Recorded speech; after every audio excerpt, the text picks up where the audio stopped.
Kane Moro could hear every betrayal through an ancient artifact, and every use stole more of his hearing. Lena Voss was a quiet piano teacher, haunted by a father lost too soon and a mother who never truly stayed.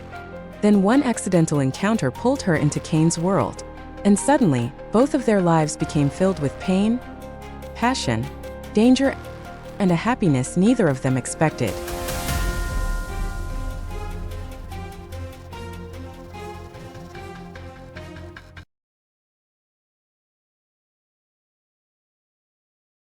The Hargrove estate stood along the western bank of the Savannah River, like a monument built from expensive silence.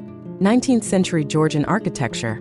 Dark red brick walls, white stone columns, towering arched windows, rested beneath the fading evening light with quiet authority. Ancient oak trees lined the entrance road, draped in Spanish moss that hung in pale silver strands like the hair of someone who had lived too long, learned too much, and chosen never to speak of it. Lena paused for half a second as she stepped out of the car. She didn't belong in places like this. She knew that. Her black dress was simple. Ordinary fabric, clean stitching, nothing remarkable. In a room filled with tailored suits and necklaces worth more than 5 years of rent, nobody would notice her.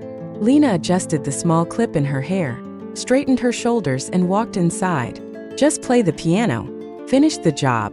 Go home. The main hall was so vast that every pair of heels echoed off distant walls. Ivory marble floors reflected the chandeliers like frozen water. White carnations and roses stood in crystal vases nearly shoulder-high along both sides of the room. 60, maybe 70 guests dressed in quiet luxury, speaking softly, laughing with carefully measured politeness. Lena observed the room with ears trained to read space through sound. Something about this gathering felt wrong. Not because it was extravagant. She had performed at places even grander than this. It was the way people stood. Nobody turned their back fully toward the doors. Nobody sat in blind corners without someone nearby. The laughter never sounded truly relaxed. This was a party filled with people who had too much to lose. She didn't ask questions. None of it was her business. The piano sat near the far end of the hall, a glossy black Steinway grand beneath a small lamp clipped to the music stand. Lena settled onto the bench and tested a few keys. Warm tone, clear resonance, beautiful balance. She closed her eyes for a second, letting her ears map the acoustics of the room. Then she began. Debussy first, then Chopin, elegant enough to shape the atmosphere, subtle enough that nobody would feel forced to listen. The first gunshot wasn't loud, a dry, muffled pop nearly swallowed by the noise of the party, but Lena heard it instantly. Her ears were trained to catch unfamiliar frequencies hiding inside familiar ones. Within 30 seconds, the polished order maintained all evening began to crack. Someone started walking faster. Someone whispered urgently before both disappeared toward the crowded hallway. Lena stopped playing. Stood. The guests scattered with eerie discipline, the kind of people who already had a protocol for situations like this. Lena didn't. She stepped back toward the wall beside the piano, finding a spot that was both hidden and gave her a clear view. Then came the shove. Not hard, but enough to throw her half a step off balance. Something rolled across the floor. A small black object shaped like a tuning fork, curved twin prongs, compact body no thicker than a thumb. It spun over the marble, struck the leg of a banquet table with a sharp click, rolled twice more, then stopped less than 2 feet from her shoes. Right after that click, Lena heard a second sound. Tick. Smaller. Sharper. Like the latch of a music box slipping loose after being hit at exactly the right angle. Nobody noticed in the chaos. Lena did. She bent down and picked it up. Cold. Heavier than expected. The black alloy surface was engraved with unfamiliar symbols running along the body. Not a language she recognized, more like an old family crest. Her fingers traced the surface automatically. The reflex of someone who had spent 20 years inspecting instruments without thinking. And then she felt it. Near the base, something was slightly out of place. To the eye, it was nearly invisible, just part of the decorative pattern. But Lena's fingertips, trained by decades of sensing microscopic imperfections in piano keys, knew better. A tiny metal pin, no larger than half a grain of rice, had loosened after the impact. Her first instinct was simple. If something comes loose, you fix it. Same as a sticky piano key. Her index finger pressed lightly against the pin. It caught halfway. Her fingertips settled directly against the groove beneath it. At that exact moment, her ring finger brushed one of the tuning fork's prongs. Not intentionally, simply because of how she was holding it. And it vibrated. Nothing she had ever touched felt like this. The vibration traveled from her fingers into her wrist. Not mechanical. Alive. Layered. Like holding a bee in your palm and somehow feeling not only the hum of its wings, but its breathing too. She had no idea what it was. But 20 years of music told her one thing immediately. This was not jewelry. Not some antique trinket. Strange. The vibration faded after 3 seconds. She closed her hand around it. He appeared 30 seconds later. Lena noticed him from across the hall, not because he stood out, but because he didn't move like anyone else. While the Gala quietly unraveled around him, this man walked as though the ground beneath his feet had never once shaken in his life. Black suit, notie, mid-30s, maybe older, broad shoulders, straight posture. He moved like a man accustomed to entering rooms already knowing they belonged to him, not arrogance, simply a fact. But his eyes were searching. His gaze swept the floor with frightening precision, calm but urgent, the look of someone who had just lost something irreplaceable. Lena glanced at the object in her hand, then back at him, and walked straight toward him. The distance between them closed in silence. He saw her hand. Something shifted in his expression, sharper than relief. Like a man receiving the envelope containing his verdict but not daring to breathe until he opened it. Lena stopped half a step away and opened her palm. You dropped this. He looked down for 1 second, then back at her face. A short glance but heavy, not studying her beauty, measuring how much she understood.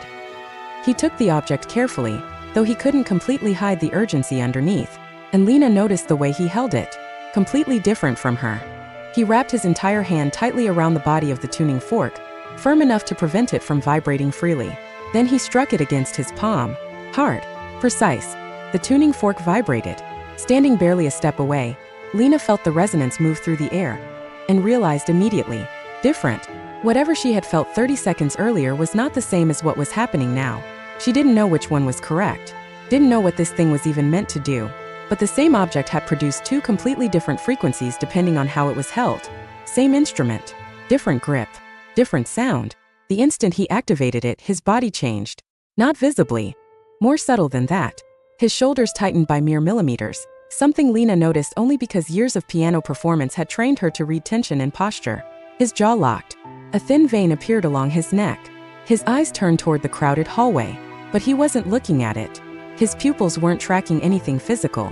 He was focusing on something invisible, using a sense she had no name for. Then Lena felt something even stranger.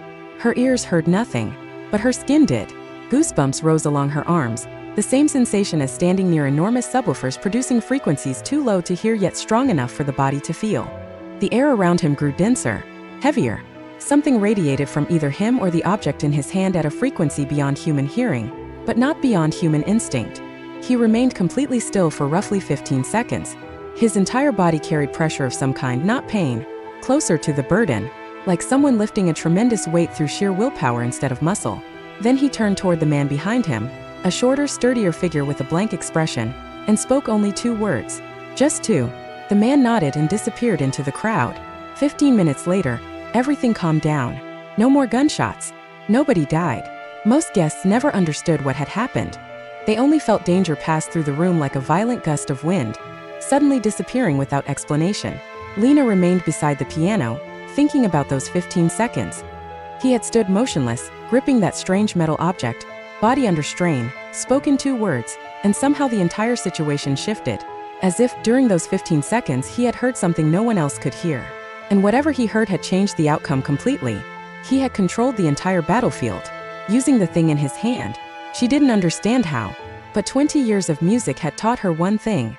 Her ears and her instincts did not lie. He found her again as the gala was winding down. Lena was packing her bag beside the piano when she sensed him stop a few steps away. You helped me a great deal tonight. His voice was deep, the voice of a man who spoke rarely and intended every word to matter. Lena turned toward him. I only returned something you dropped. That object is far more important than you realize. She smiled faintly. Then I guess I did something good. He removed a thick envelope and placed it on top of the piano. Allow me to thank you properly. Lena looked at it. For 1 second she thought about the leaking roof at home, the sticking D key on her piano, the endless arithmetic of surviving another month. Then she looked back at him. "I don't need it. Even if I have no idea how much money is inside," she said softly. "I gave it back because it was the right thing to do, not because it was a transaction." Silence. He looked at her in a way Lena wasn't used to, not admiring her beauty, not looking down on her either, looking at her like he was trying to understand who she was. Lena slung her bag over her shoulder and turned to leave, then stopped. Not because she wanted to impress him, not because she was curious about his world, but because that loose little pin wouldn't leave her mind. Lena was the kind of person who couldn't ignore a stuck piano key once she noticed it. Not to show off, simply because staying silent became uncomfortable. So she turned back. "That thing of yours," she said calmly. "I've never seen anything like it before." He gave almost no reaction, only became stiller somehow, the stillness of someone hearing something he didn't expect. When it hit the table earlier, a small pin near the base came loose. She spoke the same way she'd inform a client about a damaged piano key. "Tiny thing. Easy to miss unless you're paying attention. You should probably check it." Then she turned and walked away beneath the golden lights of the hall, past the rows of oak trees draped in Spanish moss, disappearing into the darkness along the river road. Behind her, Kane Moro stood motionless, still holding the resonance seal the same way he always had, the same way his father held it, the same way his grandfather held it. 3 generations. One correct method. A small pin near the base came loose. He lowered his eyes toward the tuning fork. What pin? For 3 generations, Cesare Aldo Kane, the artifact had passed from father to son with only one instruction: grip tightly, strike, listen. The black alloy surface engraved with the Moro family symbols was as familiar to him as his own skin. He had known every line and groove since he was 12 years old, and yet he had never noticed anything except fixed patterns carved into metal. Tiny thing. Easy to miss unless you're paying attention. That girl, a small piano teacher who had held the resonance seal for less than 3 minutes during a crisis, had discovered something 3 generations of Moros had overlooked. Kane remained beneath the fading chandelier light of the nearly empty Hargrove Hall for several seconds longer. Then he did something he had never once done in 10 years of carrying the resonance seal. He turned it over and carefully examined the base. That night, the Hargrove Gala ended peacefully. Nobody understood what had truly happened. That was how worlds like these survived, through silence, like the ancient oaks guarding the entrance beneath their hanging Spanish moss, telling stories meant for no one.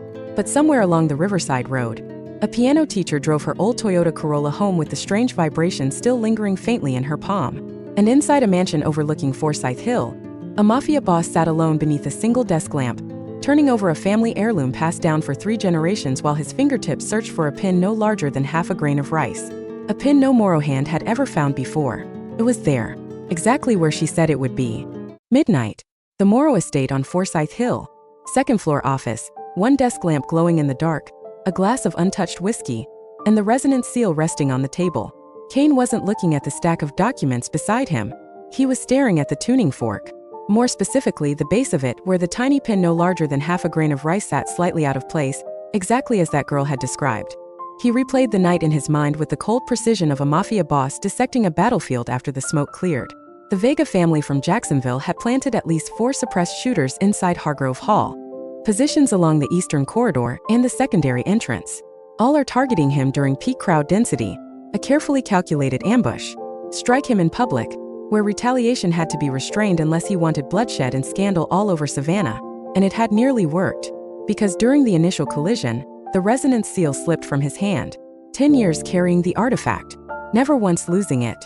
And tonight, for nearly 30 seconds, he had stood inside a crowded hall blind and deaf while enemies closed in from every direction, without the most important weapon he possessed. Then that girl walked up to him, palm open. "You dropped this." Calm, casual, as if she were returning a pen someone had forgotten on a desk. She had no idea what she just saved, no idea how long those 30 seconds had felt. She simply returned it, then stood there watching. He activated it immediately. 15 seconds to scan the entire ambush pattern, locate every shooter, issue orders to Nico, turn a losing position into a controlled victory, without letting the Gala collapse into a massacre. But during those 15 seconds, he could still feel her gaze fixed on him. Not frightened, not panicked, just observing him with the quiet focus of someone trying to understand something beyond logic. She felt it, didn't understand what it was, but understood it was wrong, unnatural, and that alone was enough to trouble him. But it wasn't what kept him awake. The thing keeping him awake was the pin. The resonance seal had passed through 3 generations. His grandfather Caesar E discovered it, Passed it to Aldo. Aldo passed it to Kane. 3 generations of gripping it tight, striking it, listening, paying the price. That was the entirety of the Moro family's knowledge about the artifact. No one outside the bloodline was permitted to touch it. Naturally, an heirloom like this was handled with obsessive care, rarely ever dropped or damaged. But that girl had held it for less than 3 minutes, and noticed a loosened pin that 3 generations never even knew existed. She hadn't merely sensed the vibration. She had discovered an entirely new physical mechanism, hidden on a surface Kane had stared at thousands of times. Maybe the rare impact at the Gala had struck the artifact at exactly the right angle and dislodged the pin. If it had fallen into the hands of anyone else among the 70 guests in that hall, it would have felt like nothing more than cold metal. But not to a musician's hands. Not to fingers trained by sound. That pin, if Kane's instincts were right, wasn't damaged. It might be a door. A door 3 generations had walked past without realizing it could open. But how much did she truly know? And had she told anyone else? He called for Nico. The man appeared within 30 seconds. The pianist from Hargrove tonight, Kane said. Find out everything. I want a full report by morning. Nico nodded, turned and left without asking why. He never asked why. The moment Nico closed the door, the pain arrived. Not suddenly. It climbed slowly from behind Kane's ear like water soaking into dry earth, spreading toward his temples, tightening around the crown of his head like a steel band. Kane leaned back in his chair, eyes closed, breathing through parted lips. Every heartbeat came with another pulse of pain. Steady, impossible to escape. The price. There was always a price. The resonance seal, the heirloom passed through 3 generations, granted its wielder the ability to hear every sound within a 5-kilometer radius. Every voice, every footstep, every whispered conversation. In the Mafia world, it was the ultimate intelligence weapon, more dangerous than guns. But every full-power activation destroyed auditory cells. Gradually, irreversibly, and in the middle of the pain, memories came on their own. His grandfather, Cesare Moro, an Italian immigrant who arrived in Savannah in the early 20th century and acquired the resonance seal from a dying Sicilian trader. Cesare used it recklessly. Every negotiation, every meeting, every moment he needed to know who was lying. The Moro family became a name spoken in quieter voices afterward. But by 45, Cesare was completely deaf. Not instantly, slowly, like watching a light fade room by room. He spent the final 7 years of his life ruling through written notes and eye contact alone. Kane still remembered the frustration in his grandfather's eyes, the look of a man who still wanted to command the world but no longer had access to it. Cesare died at 52. Kane had only been 8 years old, but he still remembered those eyes. His father, Aldo, had been smarter, more disciplined. He used the artifacts selectively and built human intelligence networks instead of depending entirely on supernatural surveillance. But his hearing still deteriorated over time. When Kane was 30, on a cold March night, Aldo activated the resonance seal one final time to handle a crisis at the northern docks. The headache lasted longer than 30 minutes. Then into the second day. Then the third. Brain hemorrhage. Hospitalized for a week. Before he died, Aldo placed the resonance seal into Kane's hand. You're already wise enough, he said quietly. The strength of this family comes from people, not borrowed power. Don't let this thing become your chains. Kane nodded, and his father was gone. For years later, Kane sat alone in the same kind of silence, pain throbbing behind his temples. Last week, Nico delivered the newest report from Dr. Harmon. 32% hearing loss in Kane's right ear compared to normal levels. 2% worse than the previous examination. Nico had placed the paper on the desk without saying a word. But he lingered by the doorway slightly longer than usual before leaving. And Kane understood that was Nico's way of saying, I'm worried about you. The same road his grandfather and father walked was waiting ahead of him. He didn't know when he would reach the end of it, only that it was there. That fear had infected more than just his hearing. It had infected the way he lived. He avoided attachment, avoided long-term relationships, the kind that required being able to hear the person you loved say your name every morning. His grandfather stopped hearing his wife's voice. His father stopped hearing his son greet him. And Kane, 34 years old, was walking toward the same fate. So he buried himself in temporary distractions. Bars, alcohol, loud music, women who never stayed until morning. No one got hurt because nobody was allowed close enough. At least that was what he told himself. The pain finally eased after 30 minutes. Kane picked up the whiskey glass. This time he drank. He had lost his father, but he wasn't alone. His mother, Rosa, was still there.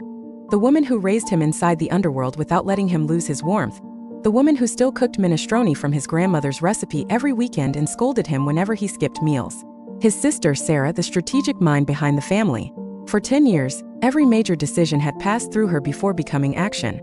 The sister whose rare smile only appeared after seeing her younger brother return home alive. And Nico, 12 years of loyalty without needing words.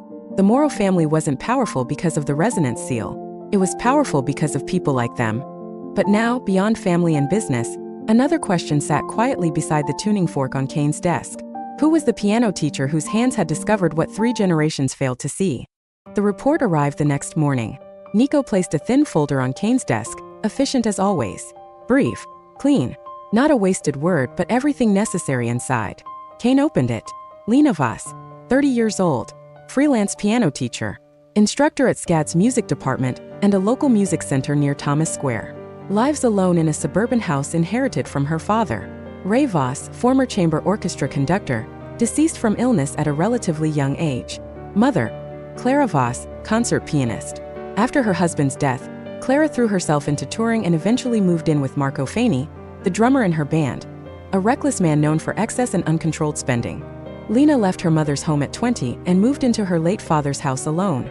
No investment accounts, no major debt, no suspicious affiliations, moderate but stable income. One detail from the neighborhood interviews made Kane stop reading. Christmas Eve. Lena was 17, the first Christmas after her father died. Her mother was away performing. Lena spent the night alone. The neighbors were celebrating with family when they suddenly heard screaming and the sound of metal crashing from next door. They rushed over, found the girl sitting on a flooded kitchen floor, her left wrist blistered from boiling water, a pot of pasta overturned beside her. The neighbors tried to help, but she had already run cold water over the burn herself, already bandaged it herself, already started cleaning the floor herself. 17 years old, alone on Christmas Eve, sitting on a kitchen floor, and getting back up without waiting for anyone. The neighbors mentioned the burn scar remained on her left wrist to this day, still faintly visible if someone looked closely enough. Kane lowered the papers, sat silently for a while. No wealthy background, living alone since 20, 10 years surviving through piano lessons, event gigs, and month-to-month struggle. The envelope he offered last night would have changed her life for at least half a year, and she refused it without hesitation. Not because she was rich enough not to care, because she had principles. He remembered her expression inside Hargrove Hall, gentle and composed in the middle of chaos, quietly unwavering when she refused the money. Then he remembered the way she played before everything happened. Soft, reflective, like someone speaking to a person only she could hear. The same woman, 2 opposite sides, and both of them are real. In Kane's world, people were usually one thing or the other, strong or gentle, rarely both. And even rarer in someone with her background, no family influence, no money, no protection. Nothing except a pair of pianist's hands and a sense of dignity harder than most of the people sitting inside Hargrove Hall. For the first time in years, Kane Moro found himself curious about someone not because of strategy, not because of danger, but because he genuinely wanted to understand her. Who was this woman who held a 3-generation heirloom, discovered what an entire family had overlooked, returned it without asking for anything, then walked away without looking back? He picked up his phone and called Nico. What time does she teach at SCD tomorrow morning? 8. She usually leaves around 9. Prepare the car. I'm going to see her.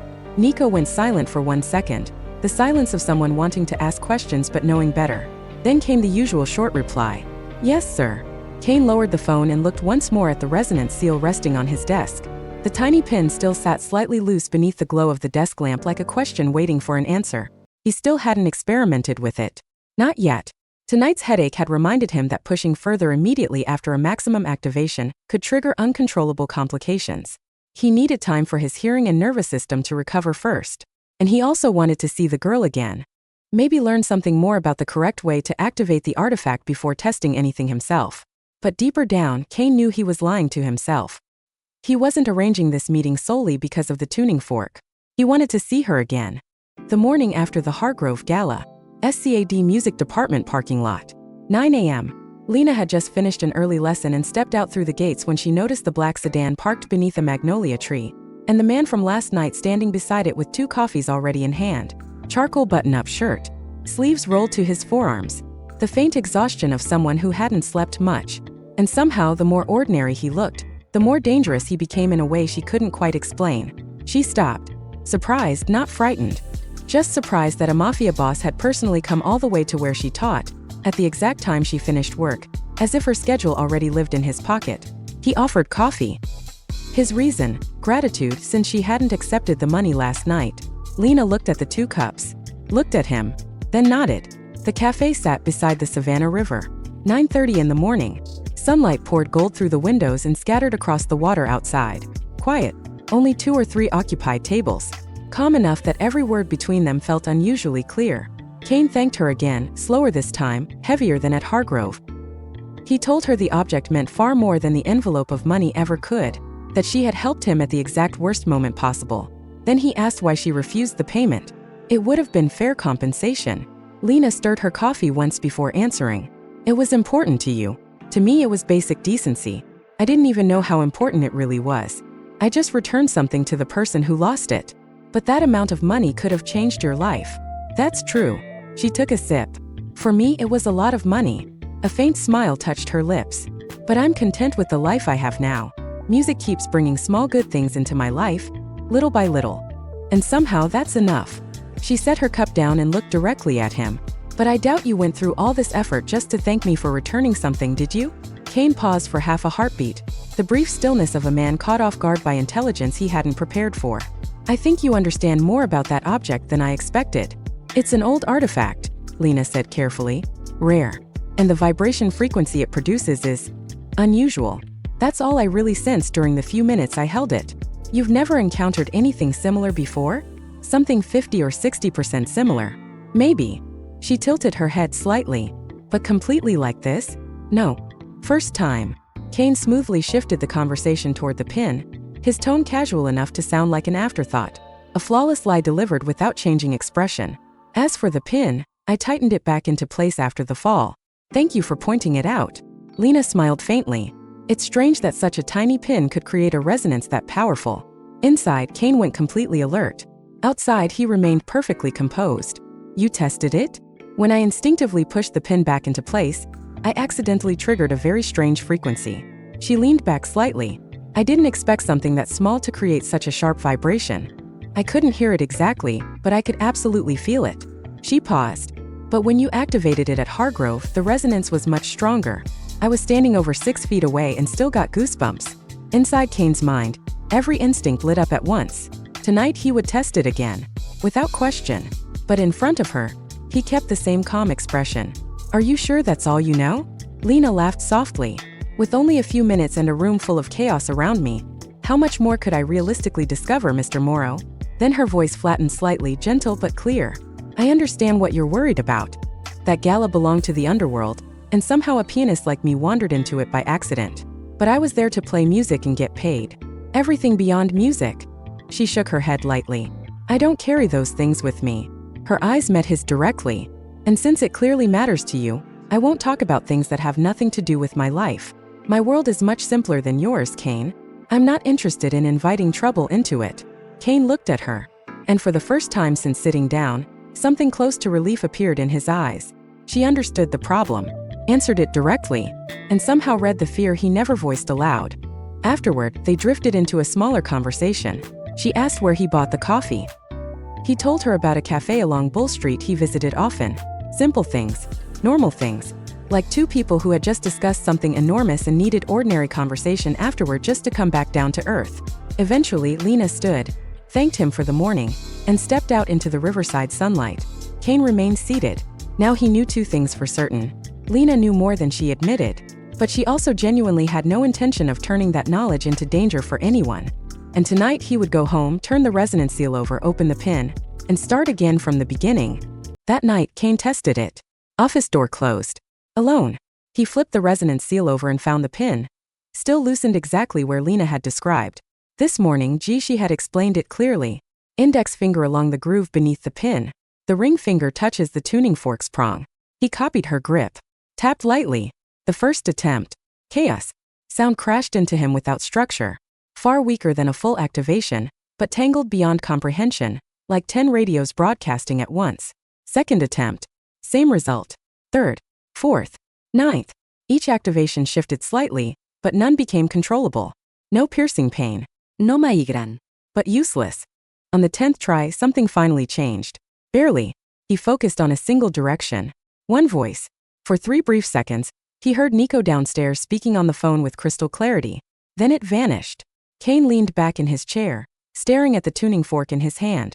Maximum activation, the method used by 3 generations, turned out to be the simplest approach after all. Strike hard. Hear everything. Pay the price. Brutal. Efficient. But this new method, it felt more refined. Lighter. Potentially less damaging. Yet it demanded precision. Frequency control. Technique. Things Kane didn't possess. If only the piano teacher were here to guide him. The thought had barely crossed his mind when his phone vibrated. Nico. Voss, he said immediately. Something happened to Miss Voss. Marco Fanny arrived at Lena's house at 8 that evening already drunk. She could smell the cheap bourbon before he even stepped onto the porch. He didn't knock. Just shoved the door open and walked inside like he owned the place. Lena had been sitting at the piano. She looked up at him, wrinkled shirt, bloodshot eyes, unsteady steps, but sober enough to know exactly where he was. No panique. She stood calmly. Did you need something? Wanted to talk. Marco dragged out a kitchen chair without invitation and waved lazily. Sit down. Relax. We're family. Lena didn't sit. She leaned lightly against the living room doorway instead, arms folded loosely, keeping just enough distance between them. Marco spun the small liquor bottle on the table and cleared his throat like a man trying to force difficult words out. I've hit a rough spot financially lately. Need help covering a debt. Loan me some money. I'll pay you back in a few months. Lena looked at him. So that was why he came. Not surprising. Just exhausting. How much? Marco named the number. Nearly 3 months of her income. I don't have that kind of money to lend, Marco. Partly because it was true. Partly because even if she did have it, she still wouldn't give it to him. But she only said the first part aloud. The bottle stopped spinning. Don't have money, he repeated slowly. You perform at fancy places. Play piano for rich people. And you're telling me you have no money. I work for those people. I'm not one of them. You've always been like this. Marco narrowed his eyes. Everything's about handling your own life, doing things your own way. But when family needs help, suddenly there's nothing there. You think you're better than everyone else, don't you? I don't think that. I genuinely don't have that kind of money. Don't have it. Marco shoved himself to his feet, the chair screeching across the floor. 10 years living in this old house, performing all over the city, and after 10 years you still can't spare anything for family? I know. But I really don't. Or maybe you do have it, and you just don't want to lend it to me. He cut her off sharply. Because you look down on me. 10 years without bothering to come over for dinner. Every time you call your mother, you ask whether I'm home before deciding if you'll visit. Lena stayed quiet. He was drunk, humiliated, angry about the money. Anything she said now would only become fuel. But Marco didn't need fuel. He was already burning. Your mother's lived with me 7 years, he snapped. And she's never fully comfortable. Know why? Because of you. Your disapproval makes her feel guilty all the time. You sit here clinging to dead memories, forcing your mother to choose between her daughter and her husband every single day. Stop talking. Lena's voice dropped lower. Your father. Marco stepped closer, pointing straight at her. Your father was a good man. But he lived in some fantasy world full of principles and integrity and all that bullshit. Then he died and left behind a daughter just as stubborn as he was. Those ideals didn't feed you, didn't keep your family together. And they sure as hell didn't. Get out of my house. Even Lena barely recognized her own voice. Low, slightly trembling, sharp as broken glass. Her eyes had gone red, not from tears but from something hotter. Get out. Right now. Marco stared at her, eyes bloodshot from alcohol, jaw tight. And in a moment Lena would remember for a very long time. He didn't turn away. He slapped her. A large hand reeking of bourbon cracked across her left cheek. Not hard enough to knock her down, but hard enough to send her stumbling sideways into the doorframe. The sound echoed through the silent house. Clean, sharp, cruel in the uniquely intimate way violence becomes cruel when it happens inside your own home. Lena froze. One hand braced against the wall. Tears spilled instantly, not from pain but humiliation. This man had come asking for money, insulted her father, then hit her inside the house her father had left behind. And she couldn't bring herself to hit him back. The front door burst open. Nico stepped inside. One movement. One punch. Fast. Precise. Marco crashed to the floor, more shocked than hurt. Silence. Marco slowly pushed himself upright and looked at Nico. The posture, the expressionless face of someone fully prepared to hit him again. Then he left. Down the porch. Into his car. Gone. Only Lena and Nico remained. She wiped her tears with the back of her hand and looked at him closely, immediately recognizing him. The man from Hargrove. Kane's man. You were following me.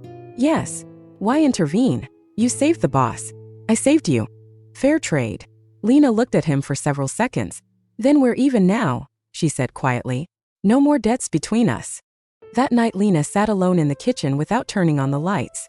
Her left cheek still burned. She wasn't afraid of Marco.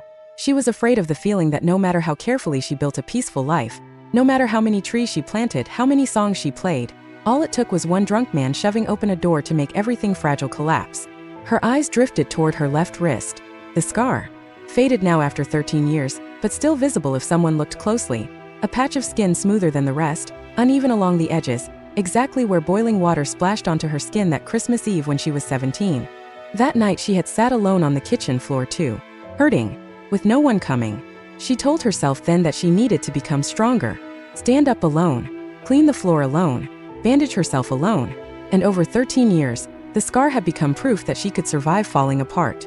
But tonight, 13 years later, she was sitting here again, alone again, powerless again. The scar reminded her she had stood back up before, but tonight she was too tired to do it immediately. Her phone vibrated.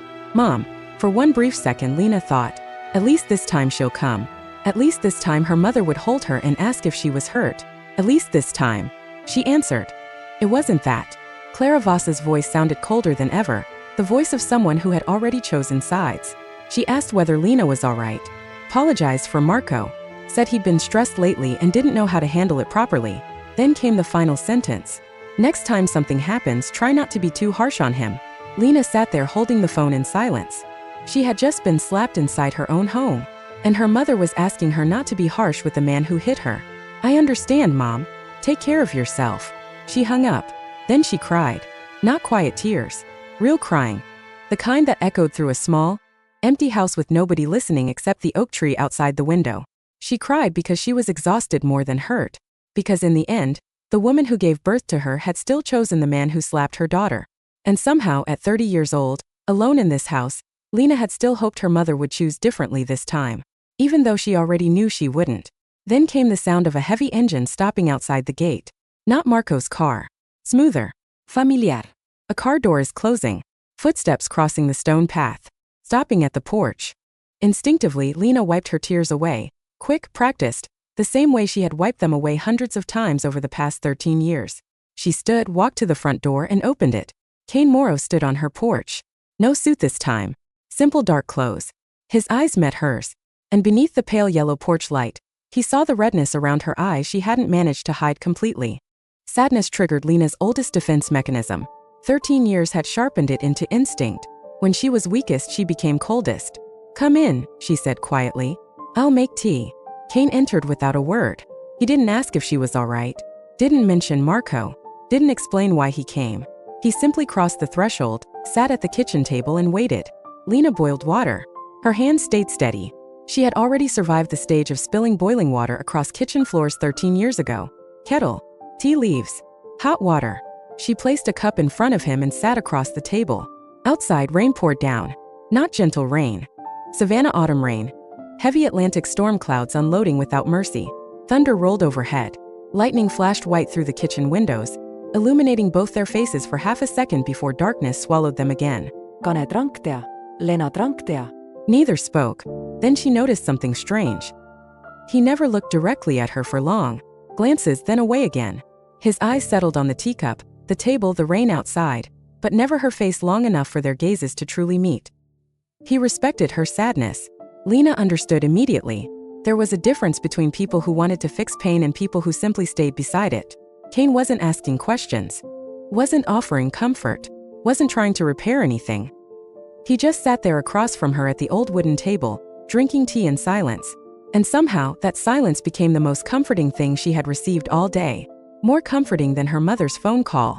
More comforting than Nico's fair trade. Just one person sitting in her kitchen during the rain, asking nothing from her. Not strength, not explanations. Then Lena broke the silence herself. Not with words. She stood slowly, crossed the living room, and sat before the old upright piano. No additional lights. Only the dim yellow glow from the kitchen reached into the room. She closed her eyes. Her fingers touched the keys slowly at first, like someone searching through darkness. Then faster. Not a specific song, just something spilling out from the place inside her that hurt too much to speak aloud.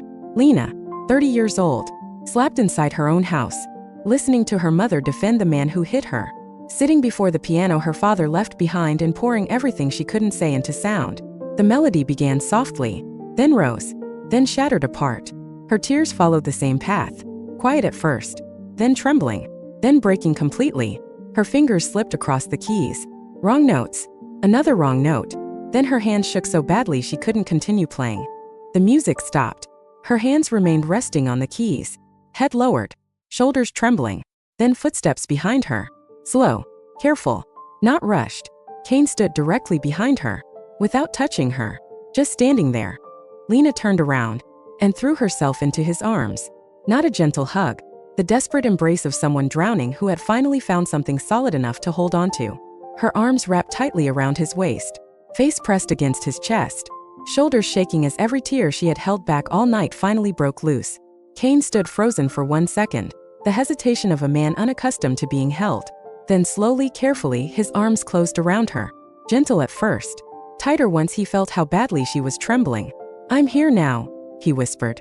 "No one's going to hurt you again." Lena didn't know how long they stood there. Rain still hammered the windows. But inside that small living room, she stopped caring who Kane Moro was. She was too exhausted. And his presence, arriving late at night without invitation yet somehow exactly when she needed someone most, felt like loosening a knot she had carried for 13 years. Then he spoke, not comforting her, confiding in her, quietly, slowly, almost under his breath. After his father died, he hadn't even been allowed the luxury of grieving properly because the weight of the family immediately fell onto his shoulders. No one explicitly forced him, but responsibility did. So he kept moving, handling one crisis after another without knowing where any of it would lead. Eventually the chaos became normal, but inside everything only kept piling up heavier and heavier. "Maybe we're alike in that way, Lena." She said nothing, simply listened, small within his arms. And for the first time in a very long time, she felt warmth slowly returning somewhere deep inside herself, to the place she thought had gone cold forever. Eventually, the rain softened. The house grew quiet again. Lena looked up at him. Her eyes were still swollen but calmer now. "You should stay here tonight. The storm's still bad outside." She said it gently, not romantically. Just the simple words of someone who had been cared for during her worst moment and didn't want that person driving away into the rain afterward. She pulled a thin blanket and pillow from the closet and placed them on the living room couch. "This couch isn't that bad," she said softly. "I've slept there a few times myself." Kane looked at the couch, then at her, and nodded. "Thank you. Thank you for coming." She paused briefly. "Good night, Kane." Lena headed upstairs. Her footsteps softened against the wooden staircase. The third step creaked the same way it always did. Then her bedroom door closed. Silence. Kane lay awake on the couch beneath the thin blanket Lena had given him. The ceiling was low, the paint old, completely different from the penthouse ceilings he was used to. And strangely enough, he felt more comfortable here. His phone vibrated. A name appeared on the screen. One of the women he occasionally met at a bar off Congress Street. They had plans tonight. He forgot. Never called. He silenced the call without answering. A text arrived seconds later. Sharp words, irritated accusations about being stood up. Kane skimmed it once. Didn't reply. Opened his contacts. Blocked the number. Then placed the phone face down on the table. 10 years. That was how he had lived for 10 years. Bars. Alcohol. Women who never stayed until morning. No one got hurt because nobody ever got close enough. But tonight he was lying on the couch inside a small suburban house, listening to the steady breathing of the woman sleeping upstairs. And he didn't want to leave. Not because of desire, because for the first time in 10 years, he was spending the night in someone's home for reasons that had nothing to do with escape or distraction. He stayed because he wanted to protect her. And that feeling was so unfamiliar that he lay awake nearly until dawn, unable to sleep at all. Outside the windows, the rain had finally stopped. The oak tree in the yard stood motionless beneath the wet night sky, Spanish moss heavy with rainwater. And inside Ray Voss's little house, a piano teacher slept upstairs after the hardest night she'd had in years. While downstairs, a Mafia boss lay awake on a couch beside a phone that had just blocked the final connection to his old life. Neither of them knew it yet. But tonight, both of their lives had turned toward a path there would be no coming back from.